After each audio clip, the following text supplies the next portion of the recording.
What's up, nerds? It's your boy, the OGGM, and it's Wednesday. It is about 8 o'clock in the morning. It is the 7th day of September 2022. It is 70 degrees and frickin' hot here at Site B, so of course the place I live is turning off the water today till 4 p.m. because reasons. So, yeah.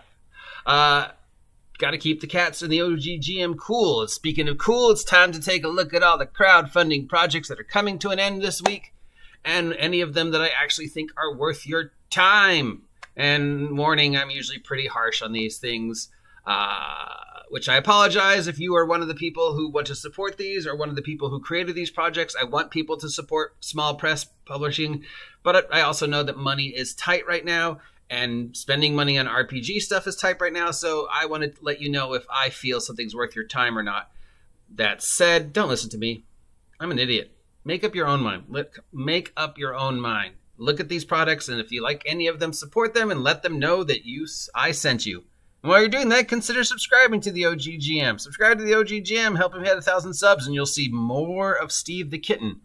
Okay, the Kickstarter for Dragonbane is coming to an end. The most popular pledge is about $80. This is an original system, and this is the Free League Publishing's conversion of one of the oldest and biggest Scandinavian role-playing games, Drakar och Demonar, which means dragons and demons, basically. It's looks like it's a D20 system, and it's got Free League all over it. So, you know, Free League usually makes really, really good product. The few reviews I've seen of this one, though, don't give it a lot of good things to say. A lot of people are said, wait, isn't this game already out? Didn't some other company make this? And yes, it does seem to be that there was at least one other game, possibly more, that was a conversion of this. Ruin Masters is the name of one of them. It sounds really familiar because I know one of the playable races is a duck race. And I remember playing a game in the 80s where one of the playable races was a duck race. Now, I want to say that was RuneQuest, but now I'm reading that this game has a player character race that is ducks. So I'm wondering if that was some Riot Minds game or another game that was based upon this game, because I definitely remember player character ducks. Or I'm having a Mandela effect moment and I'm remembering an alternate timeline, which could also be a thing. Anyways, Free League usually does great things, so if you're a Free League fan, you might want to support this. I did not kickstart this one because I'm saving up to kickstart the next thing that they are doing, Free League. So yeah, but yeah. Speaking of Riot Minds, we have The World of Kensai for 5e. This is a source book. Most popular pledge is about $40. It's sounds like a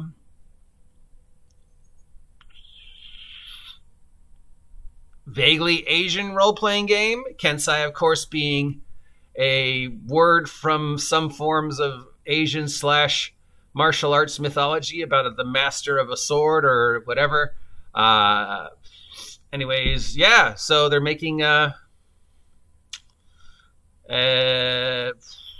vaguely Oriental-themed role-playing game for 5e. It's always nice to see what the third parties are doing with 5e and how they're taking it apart and putting it back together. Again, I'm going to go on an edge here and say that the third-party 5e stuff is better than anything Wizards of the Coast is putting out for 5e, and that includes the one D&D playtest. So we've seen a couple Asian-themed 5e.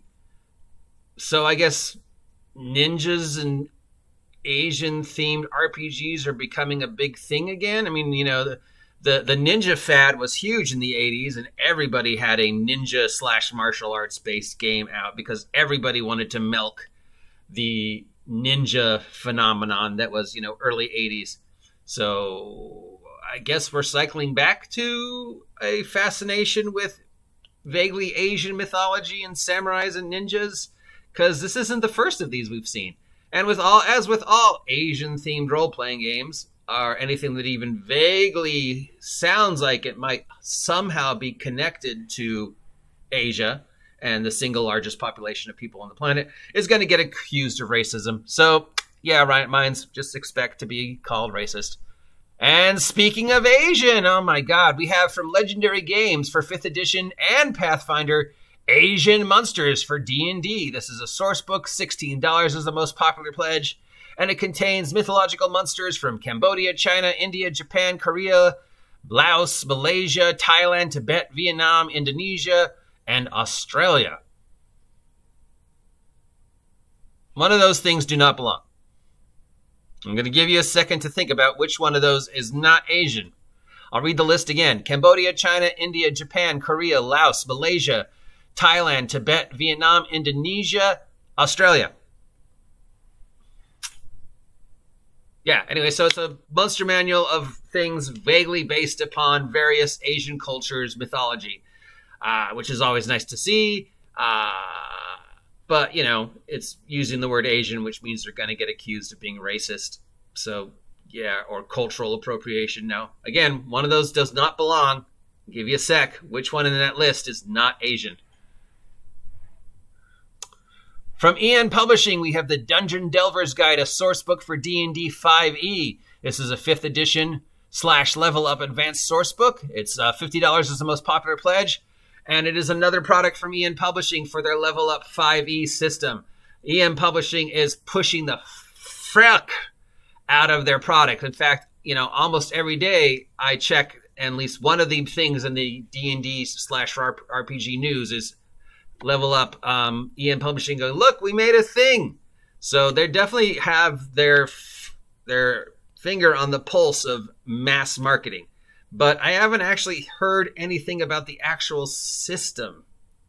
But it's out there. And speaking of systems, there are accusations, of course, now coming out from the 1D&D is Bad crowd that because 1D&D is using the idea of lineages and ancestries as opposed to race, that they stole that idea from Level Up 5e and Pathfinder 2e, because both Level Up 5e and Pathfinder 2e switched out races for lineages and heritages.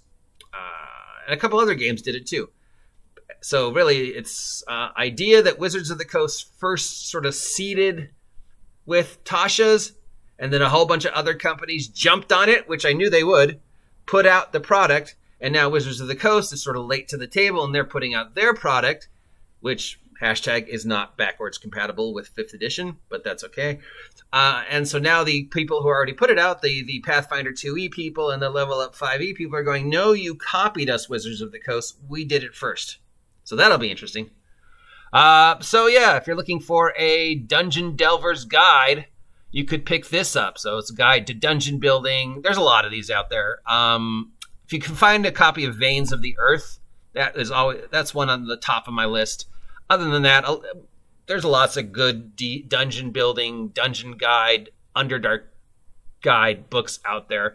I'm not going to say which one I think is the best, except if you can find a copy of Veins of the Earth. That one is pretty damn good.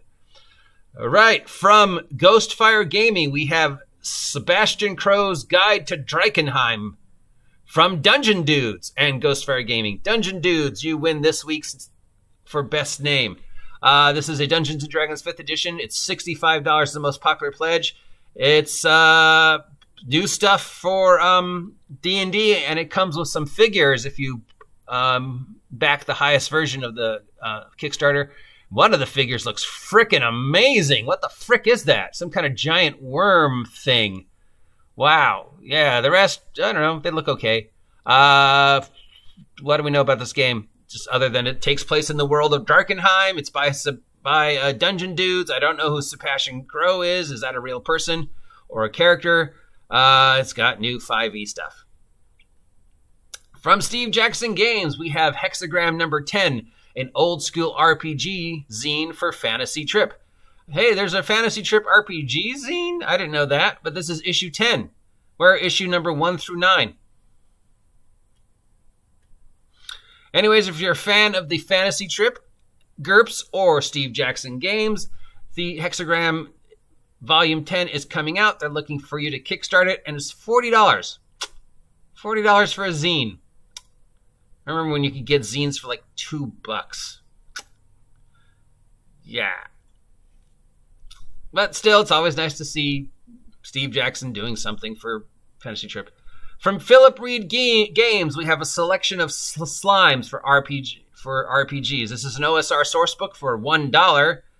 It's basically 10 slimes. Or, you know what? If you're looking for slimes for your game, I have been doing Slime of the Day for over a year now.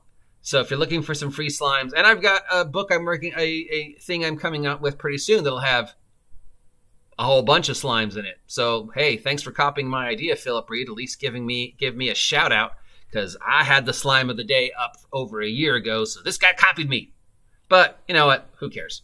I'm not going to be upset or sue him or whatever. Good on you, Philip Reed, for coming out with my idea before I was able to come out with it, because I don't have anybody to edit my shit. So it takes me a lot longer to get stuff published. But yeah, I came up with the slime thing a year ago, or more than a year ago, and this guy beat me to publishing it. But he's only got 10 slimes, and I've got like 100 plus. So yeah, buy this just because it's my idea, and he published it. Slimes. Oh, and finally, we have another gaming convention that is looking for support. This one is in Sin City, Ohio. This is Ice and Dice Tabletop Gaming Convention 2023. If you live in anywhere near Cincinnati, Ohio, and would like to support a local gaming convention, $40 is the most popular pledge, and that'll get you a badge and access to all the things that are going on in Ice and Dice, and it'll make sure that Ice and Dice has an increased chance of actually happening. So if you're in Cincinnati and you want to support a local convention, this is a good way to do it. $40 doesn't sound so bad if you don't count the hotel and food and everything else. But considering how much it costs to like get into Gen Con or Comic Con, $40 seems reasonable. All right, so the number one thing I recommend this week is the slime book. Yeah. Philip Reed's A Selection of Slime, because, yeah, I did it first, and somehow this guy beat me to publishing it. So congratulations, dude. I'm not angry. I appreciate it. I hope you give at least a nod to me and go, hey, yeah, the OGGM did it first. So, yeah. And the one that I think is your total waste of time this week, actually nothing. These all sound pretty decent. Nothing great. $40 for a magazine seems kind of pricey. I'm always for supporting local conventions. I don't know who Sebastian Crow is or why he has his own guide to Darkholme, but the frickin' whatever this is figure, oh my god, that looks amazing. Level Up, the Dungeon Delver guide from Level Up 5e, $50. Like I said, if you can find a copy of Veins of the Earth, that's probably one of the best. Other than that, sure, take a look at it. It might be good. The two Asian-themed ones, I'm not against them. I don't see anything bad about them. In fact, I'm sort of fascinated that there's so many Asian-themed games coming out lately, especially since, the whole don't cultural appropriate Asian culture. So are these guys hoping to milk the negative attention that this is going to get? Or do they feel that aspect of the gaming controversy thing is over? Or have we just cycled back? Have we just run out of so many ideas that we're cycling through ideas we did before? And when in doubt, you know what always sells? Is ninjas. Ninjas always sell. So 2 Asian-themed games. And finally, the Free League. For Dragonbane, I mean, I support everything Free League does, but I haven't heard good things about this one, so I'm going to wait for a few more reviews before I say anything positive or negative about that. That said, if any of these sound like something you want to support, you still have a chance. Head on over to your favorite Kickstarter crowdfunding website, because remember, there's more than one now, and support them. And you might get some cool free stuff, and you definitely support an independent publisher. Well, I don't know if Free League counts as an independent publisher anymore. But yeah, cool stuff. Until next time, I'm the OGGM. If you appreciate this content, let me know. If you have any ideas or suggestions, let me know. If you haven't subscribed yet, please subscribe. Help me hit 1,000 subs. Till next time, stay hydrated. It's going to be hot. And get off my land, you damn dragon.